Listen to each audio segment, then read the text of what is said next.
Hi guys. So labels are a funny thing. On one hand, you can have a label that has a negative connotation to it. It can compartmentalize your personality and people could see you as that is all you are in life. On the opposite side, you can have a label that can sort of empower you and sort of show you who you are as a person. Now, growing up in the 90s, a couple labels that I became very familiar with were the terms nerd, geek, and dork.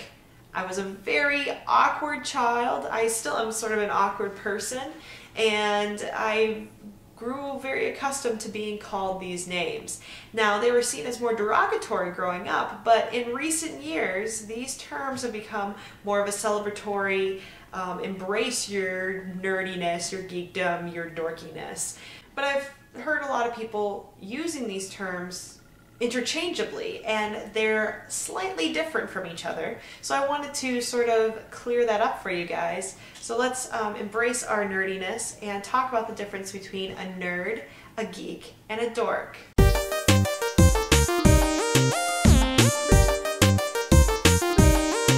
Now, the first group of people we have are the nerds, and they are very technical and they have really specific skills. They have a skill that a lot of people would either not want to learn, or it's too difficult for people to wrap their minds around. These were the people that were part of the math club, the computer club, audio video growing up in high school. They loved all those techie things. They modify things. They have awesome skills that a lot of people do not have, and they get kind of obsessed over it.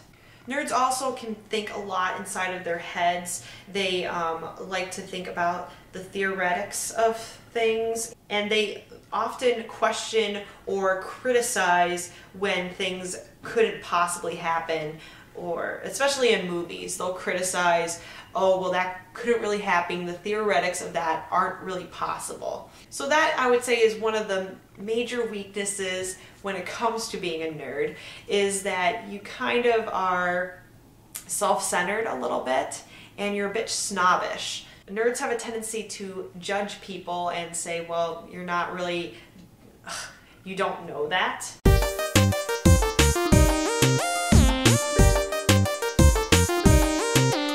Now, geeks are a bit different than nerds. Nerds are just super intelligent. Geeks are still smart, but they don't have the skill set or the mind to wrap around the theoretics of things. Geeks more so have more of a loyalty or a fandom to something.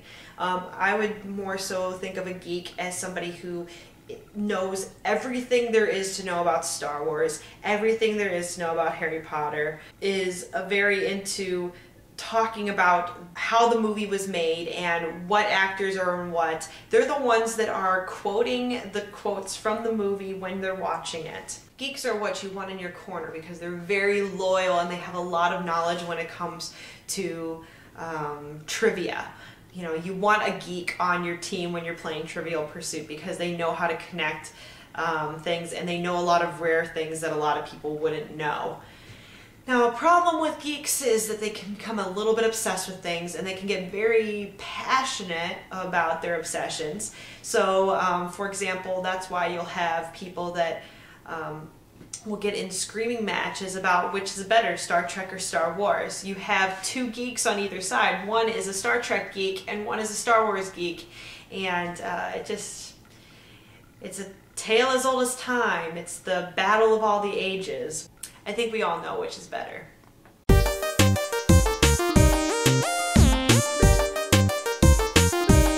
Final category is a dork. And a dork, they're very socially awkward. They are still smart, but they can often be oblivious to how to interact socially. However, what's awesome about dorks is that they are quirky and very rare in their tastes, but they're very proud of them. My example is Napoleon Dynamite. I think that part of the reason why we root for Napoleon in the movie is because of the fact that he is so quirky and so interesting, but he's totally himself. And that's what's so great about dorks, is they don't compromise. A lot of these people, they collect weird things, or they have some sort of weird interest. It's not like they collect regular things like baseball cards or anything. They would collect bottle caps and make jewelry out of those bottle caps. Now, why? Because they like bottle caps. You'll often see dorks at thrift stores. They really have sort of a bohemian way of dressing.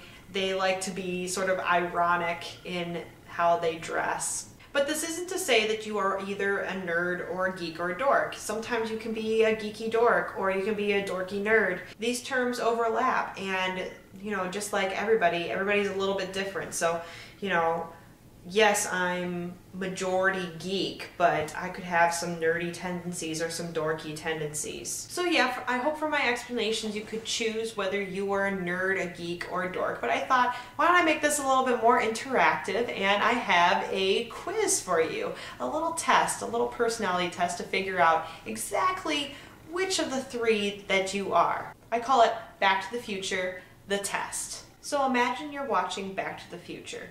What would be your response to the movie the majority of the time? A, the time travel in this movie is theoretically impossible. The butterfly effect will get you every time. Option B, I love these movies. Let's discuss how Doc Brown is the best character in the world. I know every quote in this movie. Option C, I really should plan a Back to the Future party and maybe get some collectibles. Option D, isn't Back to the Future a documentary? Option E, I have no clue what Back to the Future is. So click on any of these options and it'll lead you to another video that will show you what you are. Make sure to come back to this video and in the comments section, write down which video you were led to. Are you a nerd, a geek, or a dork?